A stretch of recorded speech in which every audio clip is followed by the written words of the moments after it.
Welcome to the show, everybody. Today I am talking about slap tear rehab and why don't you just go and get surgery? It's such a simple process. Just go and do it. Stop messing around watching YouTube videos. Go and get the surgery. Well, that was a comment that was left on one of my videos and I couldn't disagree with it more. When you get surgery, there is no going back. You can never undo it. And in 60% of cases, slap tear surgery doesn't even make your symptoms better. It can even make them worse. So it should absolutely be a last resort for anybody that has a slap tear. You should always try a good rehab program first. And that is what I'm going to be talking about today.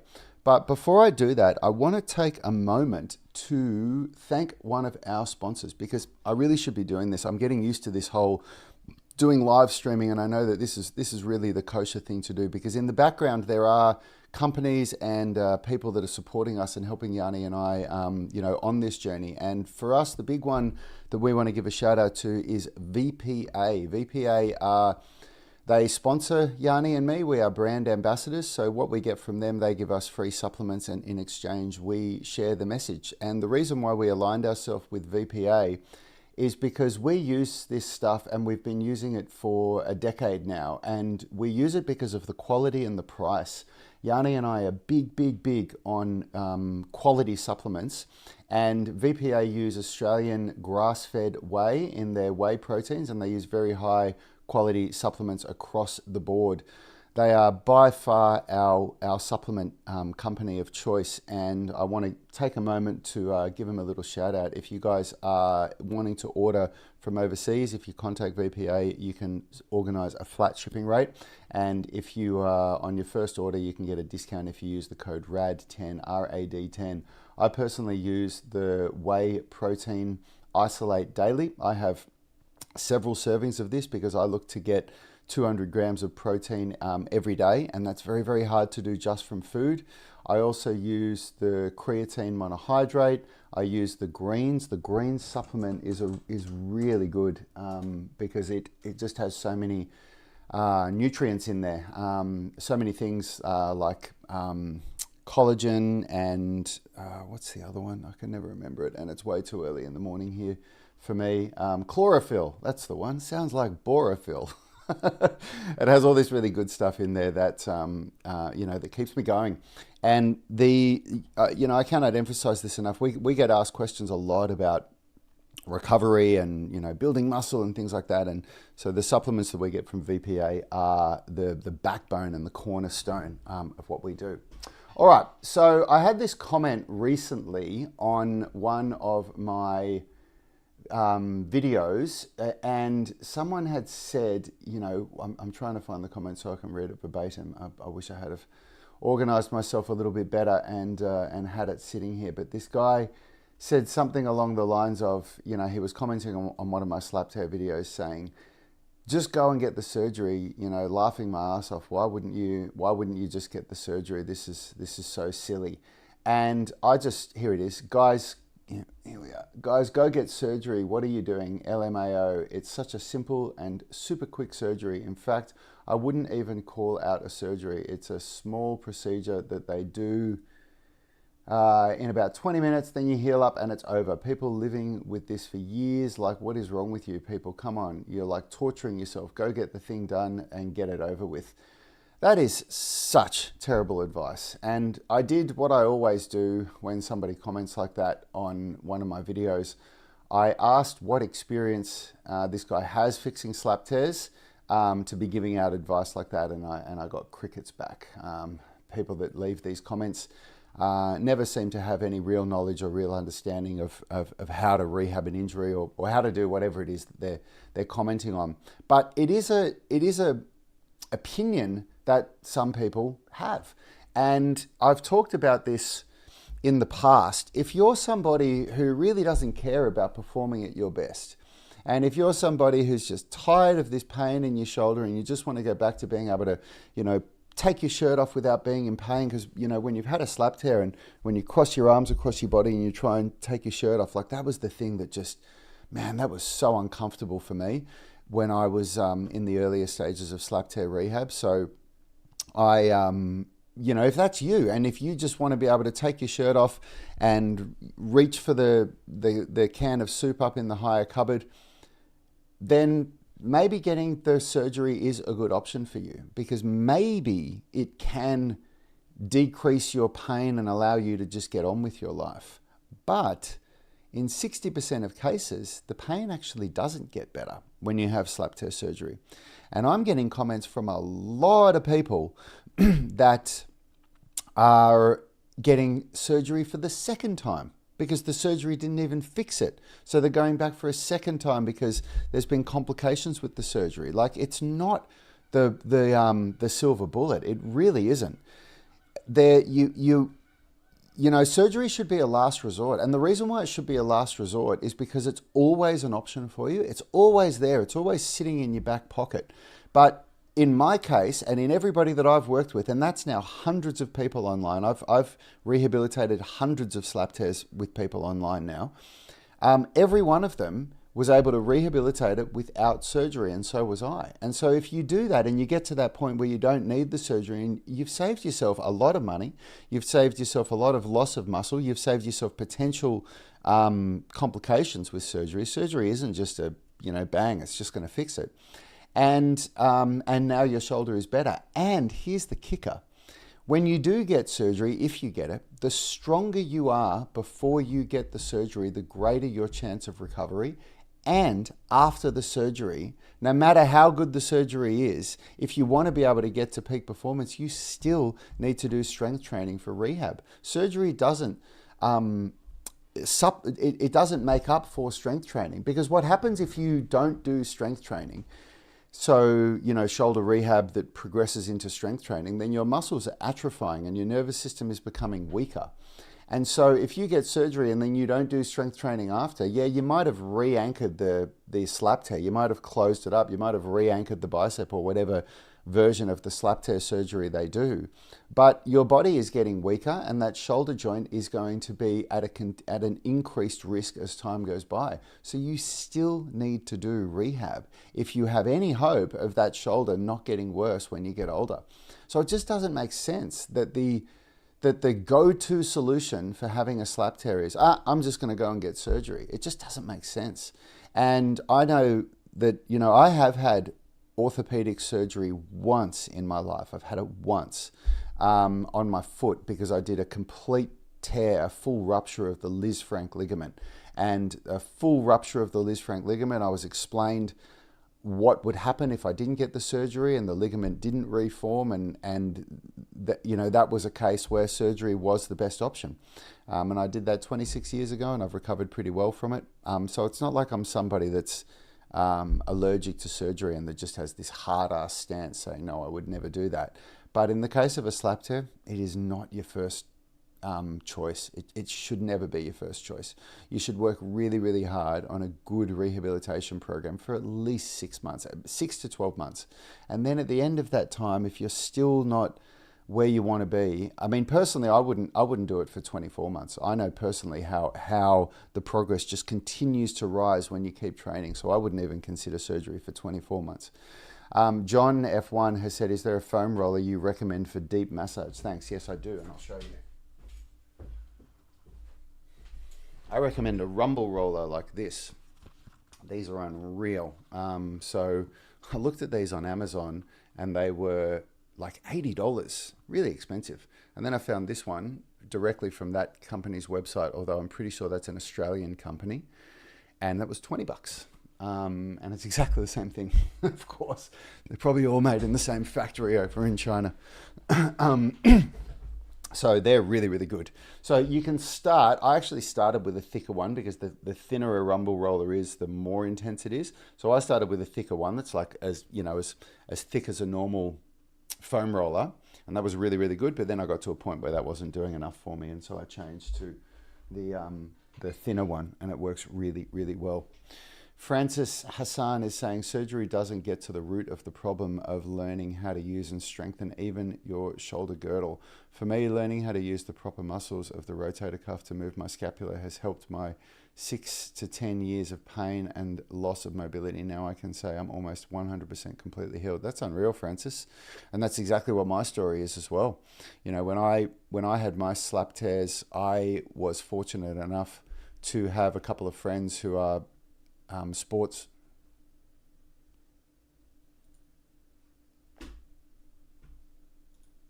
Sorry, I just clicked on a bloody notification on my screen and, and I thought my computer started an update. I thought I was getting rid of it, but apparently I was clicking update. Anyway, I managed to save it. So I had a couple of, I've got a couple of friends who are sports physical therapists for footballers in Australia, for elite football players, like the best of the best. And their approach to injury rehab was so different to the average physical therapist that I was seeing. Even just the language they use, which I've adopted now, and I've learned how powerful it is.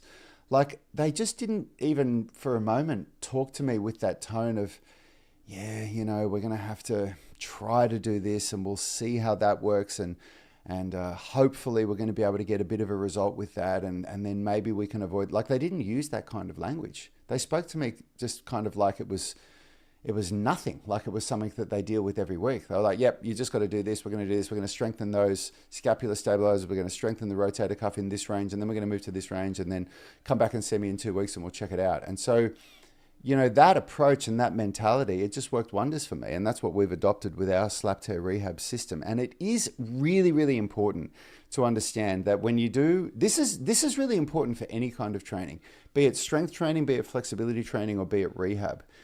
Another, like this whole video, like the title of today's live stream is based on the premise of what I believe is to be a really false question, like or a false comment, a false statement. And another premise that I think should really be reframed in people's minds from the questions that I see on our YouTube channel is, people ask, what is the exercise that I can do to fix this problem? Or what is the exercise that I can do to get this result? And unfortunately, that is not how exercise works. I wish it was. I wish that you could just find the silver bullet exercise that would just give you the exact result that you want.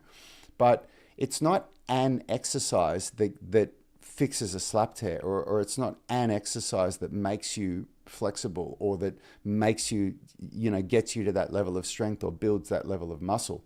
It's programming. And the way that programming works, and if I'm more accurate, it's periodization.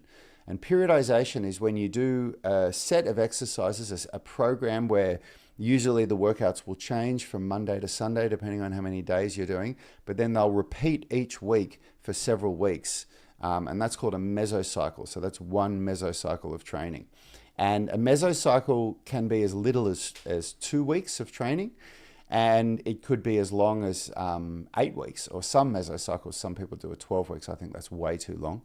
But I find that the 3 to 6 week mark is usually the sweet spot. I find that less than 3 weeks, people don't have enough time to adapt to the workout, and more than 6 weeks, people get bored and they plateau. And so we set the standard mesocycles that we use with people is 4 weeks, and then we adjust them on the fly depending on how people respond to them. So some people are ready to progress after 3 weeks, and some people get to 4 weeks and they need another couple of weeks. And so what happens is, you choose this set of exercises, and it's meant to be something that is new to the body, but not so new that you can't do it properly. So it's meant to challenge you, and it might not even be a set of new exercises. It might be exercises that you've already done, but it's a certain rep range, or it's a certain tempo, or it's a certain pairing of exercises that you haven't done. And then at the end of the mesocycle, you progress to a new mesocycle. And when you progress to a new mesocycle, you change any or all of these variables. So there's exercise selection, so you switch to a new exercise. There's the intensity of the exercise that you're doing. So by changing the amount of weight that you lift, which has an inverse relationship with the amount of reps you do. If you go up in weight, it means you're doing less reps per set. There's the volume, so the amount of reps per set and the amount of sets in a workout. Then there's tempo, so the speed at which you perform the exercise, so the eccentric phase, the concentric phase, and the pauses between each of the phases. And then there's rest between sets. That's also a variable in periodization. And when you manipulate any of those variables, you are using periodization. And so the idea that it is, what is the exercise that I can do that's going to give me this result? It never works that way, because what it is, this is the exercise that will give you a result for this part of your training. So it will give you a result now, but pretty soon you'll plateau. And anybody that hasn't been very deliberate with their training would have experienced a plateau. If you start doing something, when you start working out, you'll get a very good result in the earlier stages. Like for a beginner, for somebody that's new to the gym, research shows that beginners don't even really need any kind of programming. If a beginner goes to the gym and just does push-ups and nothing else, and does that 3 times a week, they'll get stronger in their entire body because it strengthens the whole nervous system.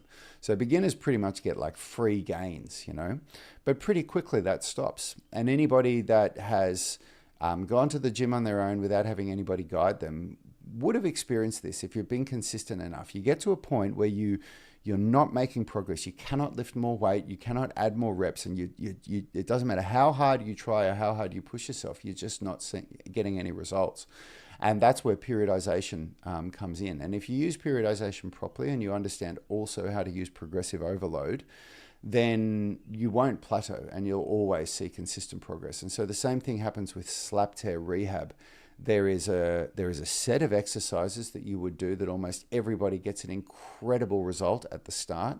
But if you stay doing exactly those same exercises, those results will stop, and you'll be like, oh my God, my shoulder feels so much better, but I still feel that little bit of pain here. Well, in the earlier stages, all you'll notice is that your shoulder feels so much better, because earlier on you couldn't even lift your arm to here. Now you can lift it to here.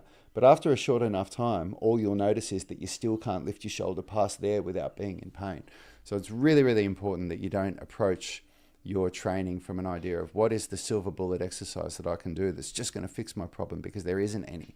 There's programming, and there's periodization and progressive overload that will fix it. John F1 is saying, I found barefoot shiatsu to be good. I get someone to walk on my hamstrings and quads feels, oh man, I mean, how good does it feel, When you get a treatment from a good practitioner, it's like heaven, isn't it? It feels so good. But that's a very costly solution, isn't it? Like if the solution is that we have to go and get a barefoot shiatsu treatment every time we want to feel better, that's a really costly solution for me. And for me, that means it's not a solution, because I feel like I need a massage or need some form of treatment pretty much daily. Like I wake up feeling sore because I'm pretty committed to my training. So I'm doing strength training or some form of strength training and some form of flexibility training most days. Not every day, but most days. So I'm feeling sort of pretty stiff and sore most days. And this thing, man, it's worth its weight in gold. That is my shiatsu massager. It does it all for me, and it's just unreal. And I use other tools, but I actually went through a lot of that yesterday. I'm pretty sure in yesterday's live stream, if you have a look at yesterday's live stream, I went through all of the tools that I use. And anybody here that does have a slap tear and that is even considering to get surgery, you owe it to yourself to do this. Go and get the slap tear rehab blueprint. It's free if you go to unitygym.com/slap tear blueprint. And there's a link in the description of this video, or if you're listening to the podcast recording later, it's in the description there as well. Go over and grab that and have a read through it, see what you learn, and if you're ready to jump into the 20-minute slap tear rehab routine, then start with that as well. Because this process really works, and surgery really should not be your first point of call at all. So much so that my brother Yanni got surgery for a torn ACL, and he didn't know what he knows now. And they've changed the way that they treat torn ACLs now in the in European soccer, or football is what they call it over there. But for those of us in Australia and America, we call it soccer. And when a professional soccer player has a torn ACL now, they don't even repair it. They don't do surgery anymore. They let them go, and they consider doing surgery at the end of their career, because it is so up in the air as to whether the surgery is going to make their symptoms better or not. In so many cases, it doesn't improve their ability to play. And I remember this. I remember hearing about this research that they did, that this surgeon did years ago now. It would have been about 5 or 10 years ago now. But they got 3 groups of professional football players that needed ACL surgery, and over a period of time, of course. One of the groups had the surgery and was told they had the surgery. The other group had the incisions on their legs that made it look like they'd had the surgery. They were told they had the surgery, but they didn't have any surgery. And then the other group had the incisions on their legs, didn't get the surgery, and were told that they didn't get the surgery. So they were aware that they hadn't had it. Guess which group had the best rate of recovery? It was the people that had the incisions but didn't get the surgery but thought they did. So the placebo was more powerful than the actual surgery itself. And that study, as far as I know, led to this point now where they don't perform ACL reconstructive surgery on professional football players anymore. So it's really incredible, the power of the mind and the power of the brain. I was listening to a Lane Norton podcast a little while ago. I think he was talking to Andrew Huberman, and he was talking about placebo, and he was talking about creatine monohydrate, and he was saying that people in control studies have gotten half of the results of people that are taking creatine when they're taking a placebo. So the placebo was half as good as creatine.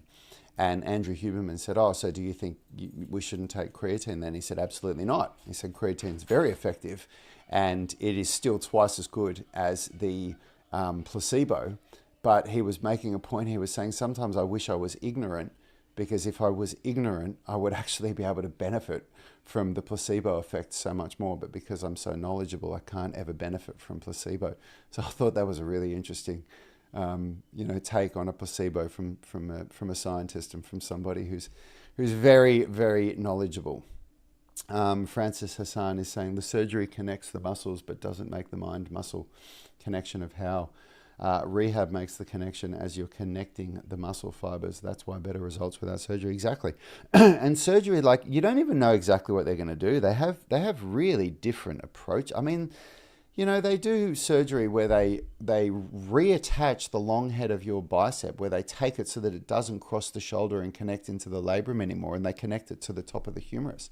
So they're completely changing the way that our body and our shoulder is meant to function. And that's going to have permanent effects on your body for the rest of your life.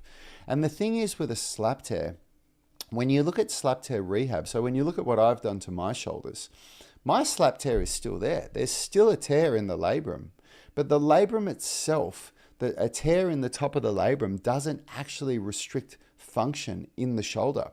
So what I've done is, because I've made my scapular stabilizers and rotator cuff so strong, and because I've built so much strength in the prime movers, so my deltoids and my pecs and my lats, like I've put on, since I did my slap tears, I've put on about 10 kilograms of muscle, so about 22 pounds. I'll try and find a picture of me before my slap tear and after my slap tears now, so you can see the difference. And I've done that because that's what I was told by my friends, my sports physical therapist friends. They said, you just need to get as strong as you possibly can in these in your shoulder, and you will be able to do everything that you want to be able to do, because the strength will make up for any loss.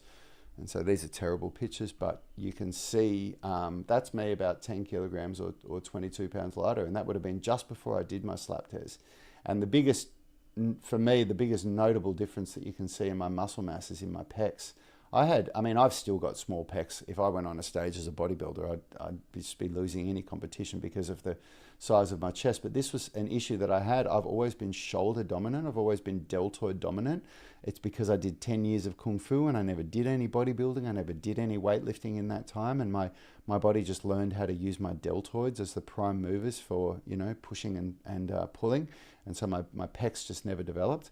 And so a major part of why I had a slap tear is because I was trying to work on the planche with calisthenics, and my chest wasn't doing any of the work to help and assist it. And so it all relied on the shoulders, and the long head of the bicep is a big part of that. And that just yanked on that labrum and nailed me. But yeah, that's me. That's about a 10 kilogram weight difference there, or 22 pounds. And so because I've developed that much strength, because I'm so much stronger, even though the slap tear exists, and even though the slap tear is still there, it's not a problem for me anymore. I don't feel symptoms.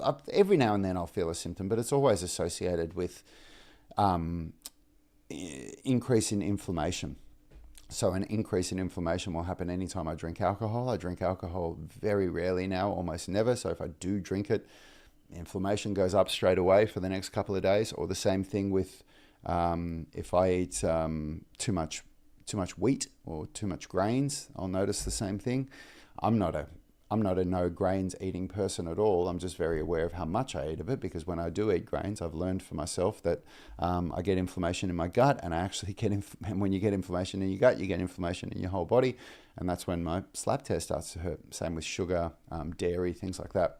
And so, but besides that, I don't have symptoms. Besides that, I can, not only do I not have symptoms, I can actually do things now that I couldn't do before I had the slap tears, because I've made myself so much stronger. And I never really truly embraced how important muscle mass was before having these slap tears. I actually was somebody who I rejected the idea of bodybuilding. I just had head trash about it. And it's something that, because I was always a martial artist when I was younger, and my brother Yanni was right into bodybuilding, I think I just rejected it because he was so into it, and it was a brotherly thing. But, I've embraced it in the past 5 years since I had these slap tears. I've put on a lot of muscle, and I'm functioning just so much better than I ever was before the injury. Francis Hassan is saying, yes, I can definitely tell you gained about 10 kilos. Yeah, 10 kilos on the scales. So I'm pretty proud of that, because it was done without steroids, and and that's a part of the reason why I did a shout out for VPA, because honestly, if you want to put on muscle, in my experience and from the experience of the people that I've learned from that are some of the best in the world, people like Charles Poliquin and Ben Pakulski, it is virtually impossible to do at a higher level without things like protein, creatine. I take glutamine as well, L-glutamine, and a couple of other things.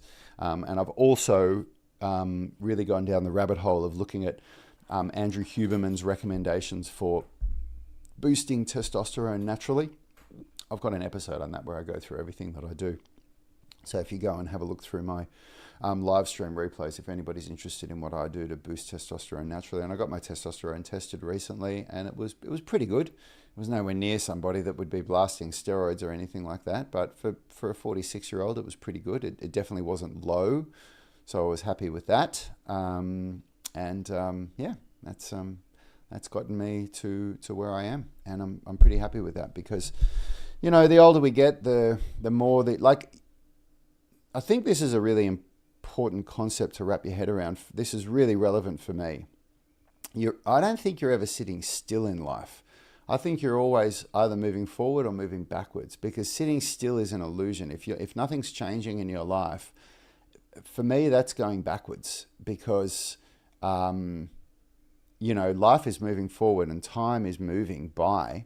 And if you pan out over a long enough time period, like let's call it a decade, if nothing changed in your life to move you forward over a decade, I've seen that happen to some of my friends. I've got friends where nothing has changed for them. They haven't moved to a nicer place. They haven't moved. Their career hasn't changed. They're not earning more money.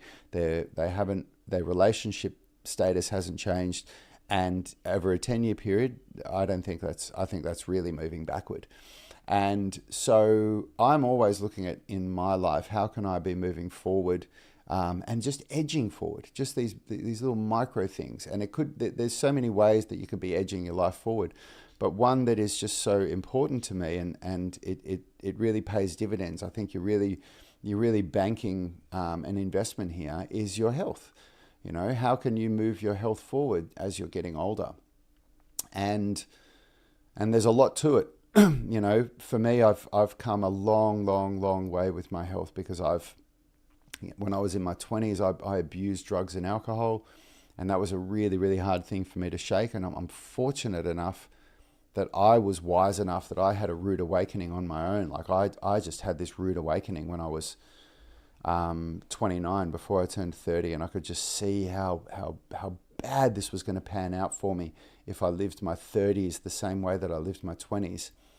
And it scared the hell out of me. And so I joined the army. I wanted a real wake-up call. And I wouldn't suggest anybody to go and do that, because that had its own horrible experience associated with it. But for me, it worked. It gave me it gave me that perspective, and it gave me that contrast of what life could be like for me. And it really snapped me out of my shit. And ever since then, I've just been on this mission to better my life, and it's just been a really gradual process. When I got out of the army when I was 34, my brother and I opened Unity Gym together 1 year after that. Had many ups and downs with that, but a part of me, because I was terrible with finances in my 20s as well. It was like my life was just a shit show. And the only thing I had that I can look back on it and be proud of is that I did commit to my martial arts training, and I did get good at Kung Fu, and that was something that I got to carry through with me. Otherwise, it just would have been a complete wasted decade. And when I got out and I went on this mission to really improve my life, excuse me, the big mistake that I made is that I tried to do it too quickly. And I tried to force change really, really quickly. And that's how I did these injuries. Because when I started doing calisthenics, I decided at age 36 that I was going to stop doing martial arts and start doing calisthenics. I saw a better future for myself with doing calisthenics and learning about weightlifting and things like that. And I'm really happy that I did. But I tried to force progress. I didn't understand what I know now. I didn't understand what I know now about periodization and progressive overload, and the time it takes, and the importance of building muscle, and the importance of building strength, and the importance of creating structural balance in the shoulders, balance between the left and right side, balance between the inner and outer unit, the inner unit of stabilization systems and the outer unit of prime movers, balance between pushing and pulling movements. I didn't understand all of these things, and I just tried to force progress, and I had two of the most life-changing injuries that I've ever had. But it's funny, because it kind of ties into what I'm talking about are you moving forward, or are you just staying still and moving backwards? I've used the two worst injuries that I've ever had.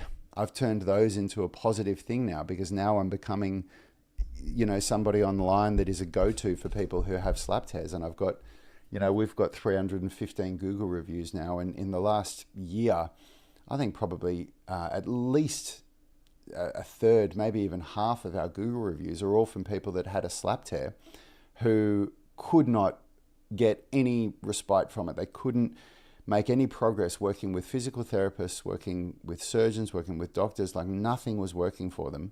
And they started working with me and my brother online, and within a month had a major breakthrough, and 6 months later, completely pain-free, back to doing what they love. So, I've been able to turn this horrible situation into something that has worked for me and for my business.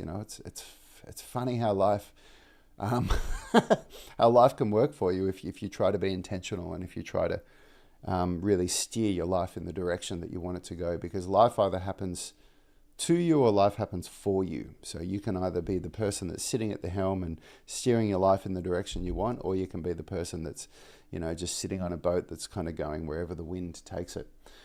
Francis is saying, also important for me, I wasn't able to build on the muscle without addressing the slap tear, doing the rehab work first, and thought my steer training. I stopped alcohol for about 6 years now, and it's been blessing. One of the best things I've done. That's unreal, mate. Thank you. Yeah, stopping alcohol and stopping drugs is one of the best things I've ever done as well. And it's quite funny. When I'm out and people say to me, well, why aren't you drinking? And everybody wants to know. You always have to give a reason of why you're not drinking. And I say to people, man, I've had so much alcohol in my life. I know what it gives me. There's nothing I'm missing out on. Because I've heard other people say, oh, that's not a life I'd want to live. You're missing out on too much if you're not, allowing yourself to eat delicious foods and drink alcohol and do things like that. Like people say that's missing out. I look at it a very different way. because I know exactly what that gives me and what I was missing out on in all that time when I was, abusing alcohol and eating shit foods and just living a hedonistic life. I was missing out on clarity. I was missing out on focus. I was missing out on being energized. I was missing out on having consistency in my mood and not having ups and downs all the time. I was missing out on what it feels like to be really health and fitness, and I was missing out on living my full potential. And that's something that was always really important to me. And it was funny that I was pursuing Kung Fu and trying to get as good as I can at something that relies so much on being in optimal health when I was just abusing my body. You don't know what you don't know, right? And that's when I was in my 20s, I certainly didn't have the wisdom that I have now. So those are the things that happen. John is saying, I think alcohol provides an active placebo.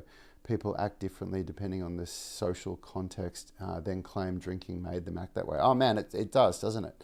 It's the mask for so many things, alcohol. And it's a funny thing.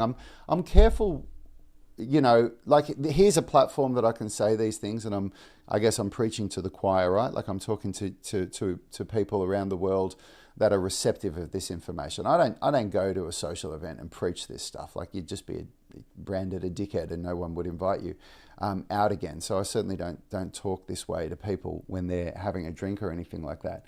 But alcohol is a mask for so much, for so much stuff. My wife is going through this now herself. She's a few years behind me. When I said, I'm my mum, who is a self-confessed alcoholic, she's now been sober for 3 years and she calls it when you're sober curious, and I think that's such a funny term, when people are sober curious and they're curious about being sober. And the truth is that's what I've been for the last 5 years. Like I haven't actually gone more than 6 months without having a single drink. But it's completely changed my life, and it's completely changed my relationship to alcohol. Like I used to be somebody that would definitely, you would have said that I was addicted to alcohol, because even though I wasn't an alcoholic, I was functioning, I was getting through my day, and I was still, in relatively good shape. But if there were drinks going on, I would have had a drink for sure. I wouldn't have been able to say no. And I've gone from that to being able to easily be around alcohol and just be completely fine with not drinking anymore. But I'm on the verge because every time that I do have 1 or 2 drinks, and that's all I have these days, I regret it so much. It doesn't do anything positive for me, and it only does negative things. And I've come to a point now, because my tolerance is so low for alcohol, that 1 drink is enough to mess me up for a week. It truly does. It just completely takes me out of my rhythm. I feel shit the next day. I skip a training session, and when I skip a training session, I end up skipping the next training session, and then the next one, and before I know it, the whole week of training's gone, and it just ruins my whole, equilibrium. I hate myself for it. But yeah, I've been doing it for 5 years now. I've gone several times. I've gone 6 months without having a drop. And my wife, at first, was quite opposed to it. She was quite upset that at certain times that I wouldn't have a glass of wine with her. And she's never had the same problems with alcohol that I've had. Like I hit the fuck it button when alcohol comes out, and if I've had 2 or 3 drinks, you used to be able to bend my arm really easy into having 7 or 8 drinks, And my wife's never been like that. My wife can really easily just have 1 drink and just put it down. And I've since learned that different people react to alcohol differently. I'm somebody that when I have alcohol, it energizes me and it makes me want more. My wife is somebody that when she has alcohol, she has enough of it and it makes her tired and she wants to stop. So apparently there's 3 types. I can't remember what the 3rd type is of people that respond to alcohol. But apparently if you're the type like me where alcohol energizes you and makes you feel good, then you've got to be really, really careful. So, but yeah, my wife was quite opposed to it early on, because she was like, well, this is shit, I want to have a glass of wine with you. We're out at a nice restaurant, and I would just be refusing. But she's become sober curious now, and she very rarely drinks, and she goes through this thing now where she's so pissed off because she doesn't drink anymore. And she used to be like the kind of person that would have, 1 glass of wine with dinner, and that might happen 3 or 4 nights a week. And now she'll go for a month without drinking, and then she'll have 1 glass of wine, and she'll wake up the next day feeling absolutely rat shit, and she hates it. She's like, she's so upset that she can't drink a glass of wine and feel shit anymore, and she's always talking it through with me. It's really funny. And yeah, it's a funny thing, alcohol, isn't it? Because it's so socially acceptable. At least in Australia, I don't know what it's like for you guys in the world, but in Australia, it's so socially acceptable. You know, like I was at my son's soccer training a couple of months ago, and it was the last soccer practice of the season, and one or two of the dads bought a 6-pack of beer, and they weren't getting drunk. They were just having, like, I watched them have maybe one beer each while they were there, but they offered me one, and I said no thanks. But that's, you know, it's just so socially acceptable that you just pull out a drink and have some. And in Australia, that's the only drug that is socially acceptable. Like even marijuana. If you pulled out a joint and somebody smelt it, everybody would be kind of rolling their eyes at you if you were smoking a joint in public. Like, that just doesn't happen over here. But plenty of people smoke weed.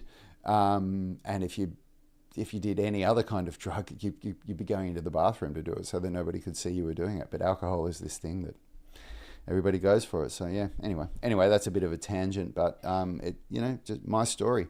And it wasn't easy for me. I didn't, giving up on these things that I love to do, man, it was a battle. It was a hard thing to do. But this is where you got to do, if you watch my episode a couple of days ago on atomic habits, this is where you've got to really look at your habits, and you got to work on creating atomic habits. And if you haven't read that book yet, you should check it out, because the truth is, like, if I can do what I've done with my life, and if I can, beat drugs and alcohol, beat injuries like slap tears. Like, I've had a lot of bad injuries. I've also had something I don't talk about as much on this show because I don't know why, but it just doesn't get as much engagement or excitement from people. But I've had a pars fracture in L4 and L5, and I've got spondylolisthesis and spondylosis in the same joint. And so I can actually bring up my CT scan here. So that's my spine there. That's L1, L2, L3,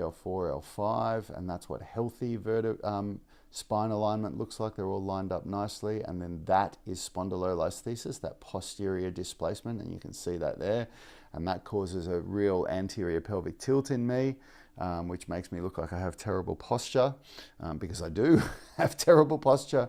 And then those, you can see what a normal healthy disc looks like, with beautiful spacing between the vertebra, and then that no disc, bone on bone, that is called spondylosis. And that is bad enough that when sports doctors look at my CT scan, they give me the raised eyebrows and, oh, you're going to need to get your spine fused look. And if I went down that road of listening to doctors and surgeons, I'd have my spine fused by now. I'd have metal rods and screws and bolts in my spine. But the thing is, I don't have any pain in my back from that. And the reason why I don't have pain in my back is because I don't drink alcohol, I don't do all that stuff that causes chronic inflammation, because I get bad pain in my back if I drink alcohol the next day or if I have sugar. So I've really worked on gut health. So that's something that's completely within all of our control.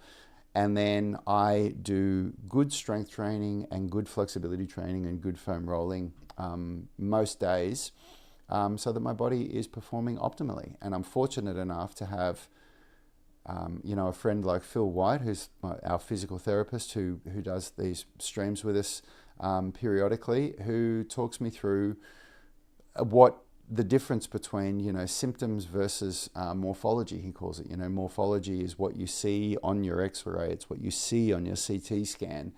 You've got to weigh that up against what you feel and what your experience is, because you aren't your morphology. And he always talks about, he says, if you took a CT scan of 100 people's spines, almost all of them would have something wrong in their spine. They'd have some kind of disc irregularity, they'd have some type of scoliosis, they'd have some type of whatever it is that they're not even aware that they've got. And so if you look at your morphology, if you look at what's going on in your x-rays and you listen to a doctor and you take that as gospel that you need to get surgery or that you need to do something about it, it's a real misunderstanding of the way that the body works and what we're capable of.